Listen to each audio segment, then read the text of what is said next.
Leo had never been the kind of person people noticed. In the small town of Crestwood, where everyone knew everyone, he arrived as a quiet stranger. He rented a tiny apartment above the bakery and took a job at the local library. His first week, he smiled at everyone he passed. He held doors open, said good morning, and even brought a plate of cookies to his neighbors. They thanked him politely, then closed their doors. No one invited him for coffee. No one asked his name. He tried harder. He joined the town's weekly book club, but when he shared his thoughts on the novel, the other members looked at their watches. He volunteered at the community garden, but the other gardeners talked over him. After a month, Leo stopped trying. He decided that if no one wanted to know him, he would simply exist on his own. He began spending his evenings on a wooden bench by the old oak tree in the park, sketching the sunset. He brought a thermos of tea and a worn notebook. He spoke to no one. He did not look up when joggers passed. He did not wave at the parents pushing strollers. He simply drew and drank his tea and went home. At first, no one noticed his absence from social life, but after 2 weeks, people started to talk. Mrs. Patterson, who ran the bakery, mentioned to her customers that the new librarian never came in for pastries anymore. "He used to stop by every morning," she said. "Now he just walks past."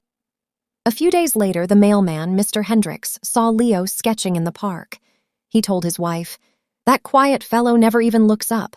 I tipped my hat twice. Nothing." Curiosity began to spread. The book club members wondered why he had stopped coming.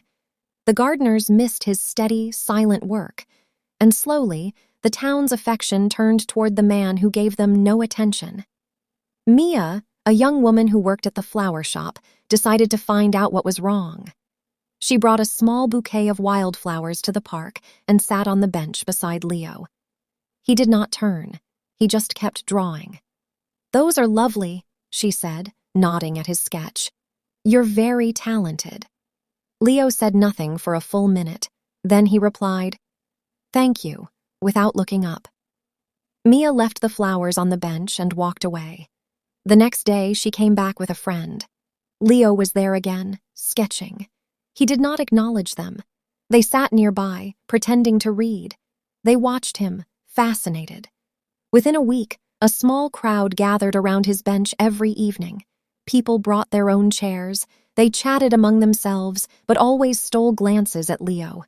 He remained still, focused on his work. Sometimes he would pause to sip his tea, and the crowd would fall silent, waiting for him to speak.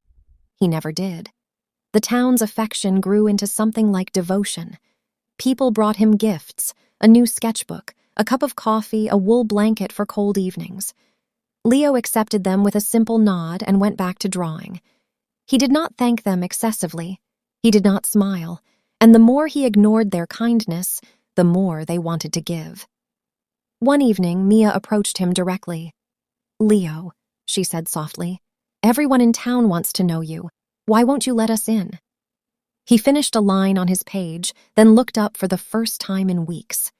"Because," he said, "when I tried to be part of this town, no one cared. Now that I don't care, you all love me." Mia's cheeks reddened. She looked at the crowd behind her, all watching with hopeful eyes. She had no answer. Leo stood, packed his things, and walked home. The crowd watched him go, feeling both admired and ashamed. The next day, Leo did not go to the park. He stayed in his apartment, reading. A knock came at his door. It was Mrs. Patterson, holding a fresh loaf of bread. "We missed you this evening," she said. "Please come back." Leo took the bread. "Maybe tomorrow," he said, and closed the door. He did go back eventually, but he set a boundary. He would sketch and people could watch, but he would not become a performer. They agreed. Slowly, he let them know him in small doses. He learned names. He shared a joke, but he never chased their approval, and the town loved him all the more. They had learned that affection given freely is often discarded, but affection withheld becomes precious. Leo never exploited that truth. He simply lived it. And in living it, he found a strange kind of belonging, one built on absence, not presence. So the quiet stranger became the heart of Crestwood, not because he tried to be, but because he didn't. And every evening when he sat beneath the oak tree, the people gathered around him, grateful for the love they had to earn.